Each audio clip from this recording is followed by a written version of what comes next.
on this episode of In the Fight. As one mission ends, another begins in Afghanistan. Iraq adds the F-16 Fighting Falcon to its air force. Partner nations exchange military tactics and training. We jump with the U.S. Special Operations Command parachute team.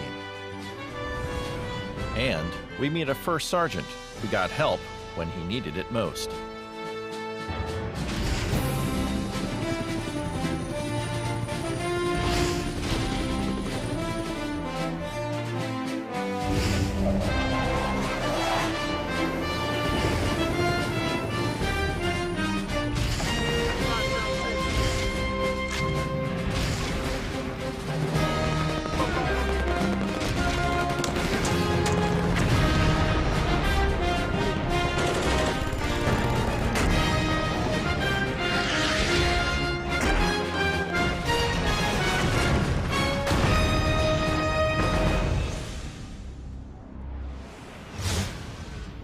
As the 13-year ISAF mission ends, international forces are not leaving Afghanistan, but are in fact staying for Resolute support, which involves training, advising, and assisting Afghan forces. NATO Channel correspondent Jeff Holden brings us this story. Ladies and gentlemen, thank you again for joining us as we formally end the ISAF mission. And more importantly, we transition to our new mission, Resolute support. This ceremony, concluding the International Security Assistance Force, or ISAF, inaugurates the new Resolute Support Mission, which redefines the role of the international force. Today marks an end of an era and the beginning of a new one. Today, NATO completes its combat mission, a 13-year endeavor filled with significant achievements and branded by tremendous sacrifice. Combat by American forces on counterterrorism operations will continue, but Resolute support is about behind-the-scenes help. Because of the ANSF's success on the battlefield, we're transitioning to the Resolute support mission. We'll continue to train, advise, and assist the ANSF and Afghan security institutions at the operational and strategic levels so that they can sustain their hard-fought gains and win the war. Despite high casualty rates of the Afghan National Security Forces, or ANSF, and insurgent activity both in Kabul and the provinces, General Campbell measures the success of the ANSF from a broader perspective. In the wake of the Taliban's defeat in 2001, and we have many Afghans here that were with us from the very beginning, Afghanistan possessed no standing professional security forces. Over the course of a decade, our Afghan partners and we have built a highly capable Afghan army and police force of over 350,000 personnel. Another indicator of success for the Afghan security forces was their ability to maintain enough security to allow for the presidential elections. The momentous events of 2014 reinforce our optimism.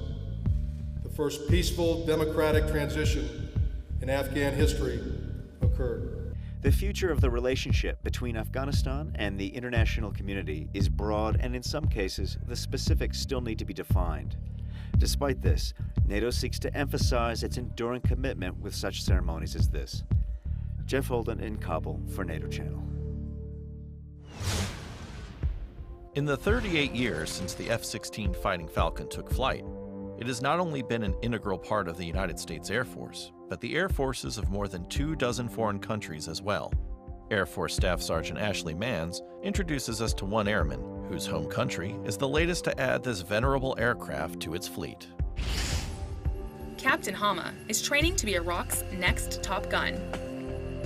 He is one of 14 pilots learning to fly the F-16 under the guidance of the Arizona Air National Guard's 162nd Fighter Wing.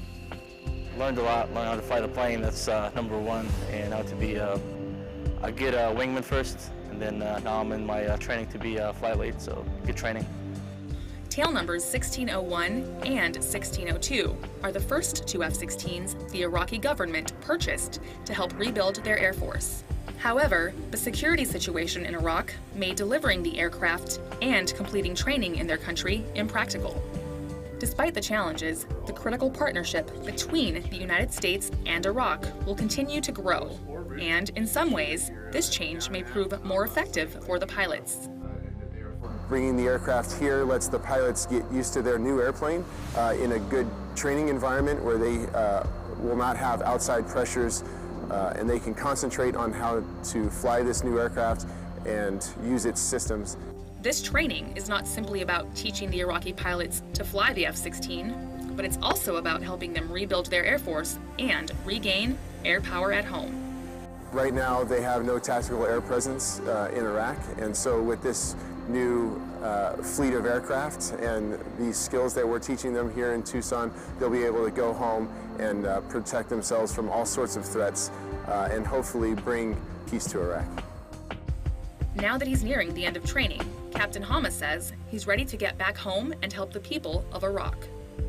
I hope the best for my people and for my country.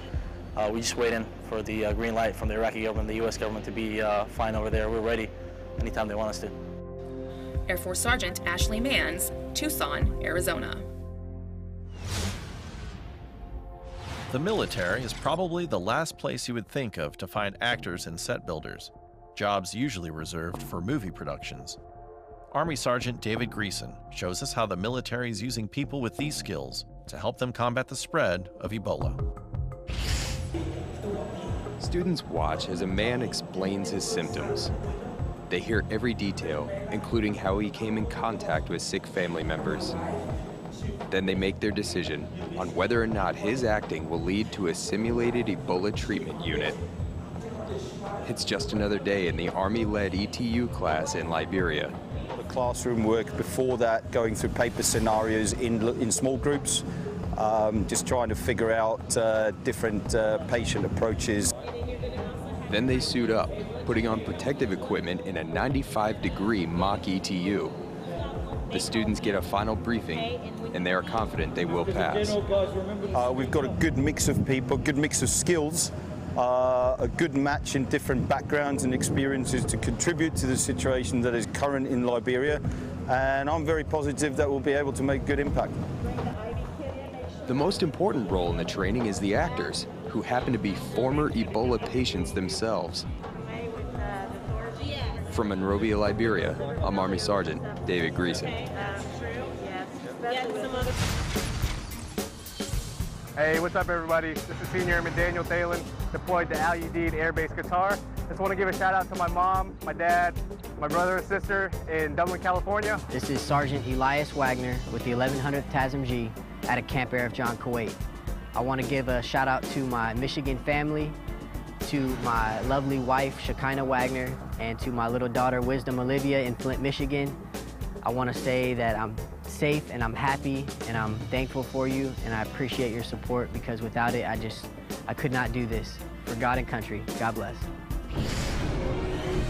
Coming up, we get a first-hand look at a day in the life of an air-based defender. And partner nations exchange military tactics and training. Check out DivitsHub.net for the latest accurate and reliable information as In the Fight continues. What is the nickname for the 11th Marine Regiment? The answer when we return. I want to give a shout out to my family and friends. I want to send a shout out to my husband, to my parents, my family back home. I'd like to give a shout out to my girlfriend. To my family and friends in Lansing, Michigan. To my family out in Tucson, Arizona. To my beautiful wife and children in Des Moines, Iowa. To everybody in Texas. In York, Pennsylvania. Colorado Springs, Colorado. Chicago, Illinois. Harrisburg, Virginia. Orlando, Florida. Oceanside, California. And Fort Leonard Wood, Missouri. I love you guys. I miss you. And I hope I'll see you soon.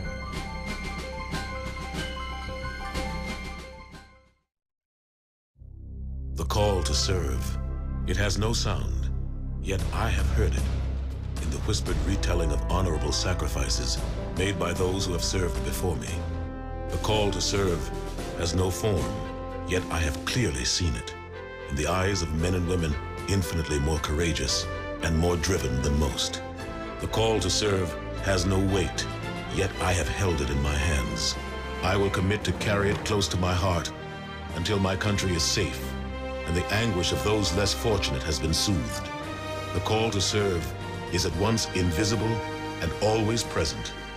And for those who choose to answer the call, for their country, for their fellow man, for themselves, it is the most powerful force on earth America's Navy.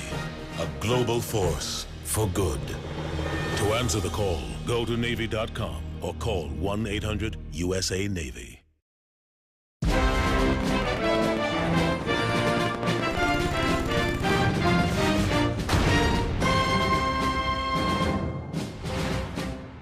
What is the nickname for the 11th Marine Regiment?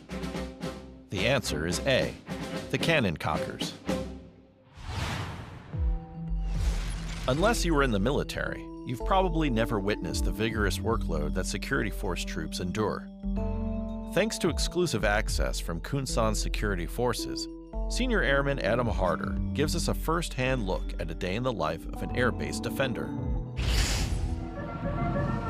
When a base conducts an exercise, there are a few squadrons who are more mobile or in higher demand than the security forces squadron. And when stationed in the potentially hostile environment of Korea, defenders at Kunsan Air Base are truly tested during exercises. This is why we decided to join a mobile unit to experience a day in the life of a defender during an exercise. We're a mobile unit. Mobile units, they usually take control of sectors, but this is Alpha Lead. We take control of every part of the base. They're hitting us pretty hard this exercise, so it's good. It's good training. It's good everything. Our first stop was to conduct some surprise stop checks. It's where we're just pretty much just being a nuisance to the public and just making it hard for Op 4 and anybody else that's coming through to function.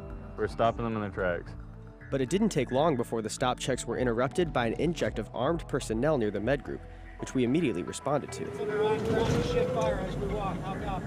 faster we get that threat done, the faster we get everything mitigated, we can move on back to what we got to do day-to-day ops. As we arrived at the scene, role-playing casualties covered the tree line around the med group, and there was still much to be done. As defenders secured the area, others checked the casualties for explosives and ammunition. That's go time. That's what we get paid to do. Get on line, push through, put bullets in the enemy, defend this base, do what we got to do, right? Yes, sir. All right, because we got enemy running around, popping up everywhere. Our services are more needed other places. We cannot dedicate an hour and a half to this on a 10-minute job. Cool. Bottom line. Got it? Cool. This particular team of cops may not work this closely together all the time, but during an exercise, these are the kinds of operations that they're expected to respond to together at a moment's notice. All clear. Senior Airman Adam Harder, Kunsan Air Base, Korea. It is important for partner nations to exchange military tactics and training, should the day come when their military forces must work together on the battlefield. Marine Lance Corporal Ryan Young brings us this story.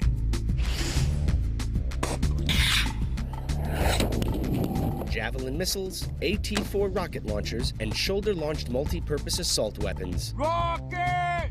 These were some of the weapons fired last week during an anti-armor workshop in Moldova. Effective out to 3,000 meters. Moldova is a partner nation to the United States that sits between Romania and the Ukraine. About 50 Moldovan troops trained alongside 15 U.S. Marines from Black Sea Rotational Force. For 5 days, the two forces exchanged anti-tank warfare tactics and weaponry to achieve what the Marines call interoperability. Interoperability is our ability to work with and function with another nation, and we've culminated that here with our live fire attack. Reporting for Marine Forces Europe and Africa in Stuttgart, Germany, I'm Sergeant Russell Midori. A good education can lay the foundation for a brighter future. Air Force Staff Sergeant Jessica Walter takes us to Tanzania, where the U.S. and Tanzanian government are partnering to build that foundation with cement and steel. More than 3,000 students in Tanzania will have new classrooms soon, thanks to the combined efforts of AFRICOM, Naval Facilities Engineering Command, Combined Joint Task Force Horn of Africa, and the Tanzania Ministry of Education. We want to enable success of our partners here, and we do that by providing these contracts. We do our due diligence to ensure that we've got a safe environment, we've got a quality environment, and a secure environment that will ultimately produce the schools that we'll be beginning to see in the next few months. As part of AFRICOM's humanitarian assistance program, these contracts will provide 15 new classrooms, along with renovating existing rooms, to 3 primary and secondary schools throughout Tanzania. This means more students, smaller classes, and a better overall education. We are very thankful because they get a new classroom and the other classroom with the renovation. Yeah, it's helpful here because that's the one class is taking many kids. So the new class is coming, it can release the number of other classes. Every time I come here, the folks here are so very appreciative. They understand that these things take a while, but once we finally break that ground and we can see the concrete being poured, the columns going up, we see new windows, new doors, new floors, new blackboards. It smiles ear to ear. The concrete, windows, and doors are only part of what this contract really means for these villages. By providing new classrooms, they are providing education, a foundation for stability in one of AFRICOM's partner nations. Reporting from Tanzania, I'm Air Force Staff Sergeant Jessica Walter. Marines with 1st Battalion, 11th Marine Regiment, brought out their howitzers during Exercise Steel Night 15. Marine Lance Corporal Angel Cerna explains why it is so important for these Marines to send live rounds downrange.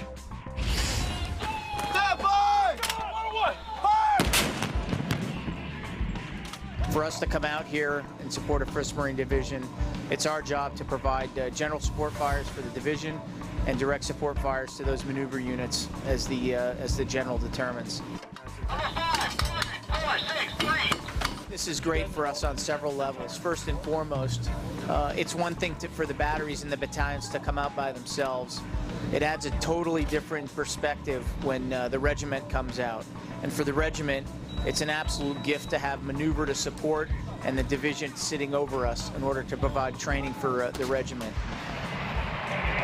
Training's important so we can see how we fight in combat. We don't use blank ammunition. We use live rounds. So it's important because we got to be accurate and we got to be safe at the same time, so everybody in the whole division or whoever we're supporting can come back home safely. Ready, drop! Throughout the training areas, I think you're going to find a very engaged bunch of Marines, very committed and professional, committed to technical and tactical expertise, and committed to making sure that we get the most learning from this exercise and apply it in future exercises in case we're called away, in the likely case we're called away to fight a battle or a war.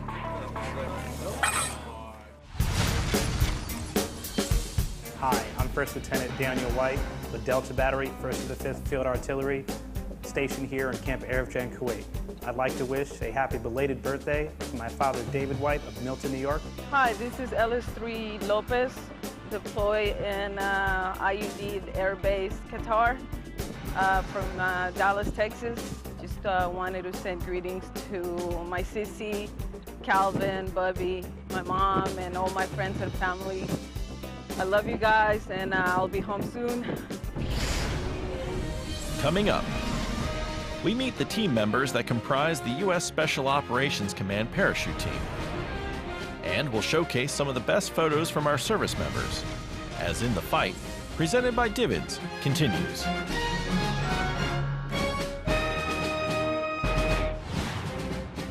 The U.S. Special Operations Command parachute team is also known as what? The answer when we return. With the new Military 24/7 app from Dividends, you turn your favorite mobile device into a window to the front lines. Connect with your nation's finest men and women through our video and photography archives and stay up to date with news reported directly from service members. Quickly share information and breaking stories with friends via Facebook, Twitter, or email. News, photos, video. Your military 24/7. When you put on the uniform, you are held to a higher standard. A lot of times, you're not going to know what's going to be thrown at you, so you need to be ready for anything. Stress can affect every Marine and Marine family. It's very hard for me to have a career when we're always moving around. We have the same bills that everybody else does. And you never want to let your staff NCOs down. The De-Stress Line provides anonymous counseling for Marines and Marine families when it's needed most. It takes courage to ask for help. Call today and let us help you win your personal battles. The environment is my passion. Every day, I live for the outdoors and all of its challenges. That's why I enlisted in the Coast Guard. Now, I serve to protect the environment and defend my country.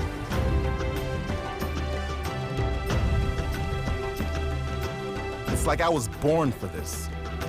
Were you born ready for a greater challenge? Find out at gocoastguard.com.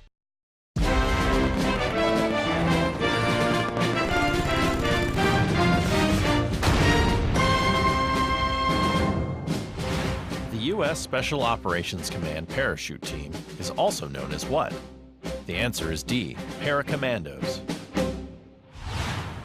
You may have seen them performing aerial demonstrations at sporting events. The U.S. Special Operations Command Parachute Team is the public face of SOCOM and is comprised of volunteers from the U.S. Army, Navy, Air Force, and Marines, as well as DoD civilians. Marine Staff Sergeant Jason Price introduces us to a few members of the team. The U.S. Special Operations Command Parachute Team, better known as the Paracommandos, helps educate the public about SOCOM.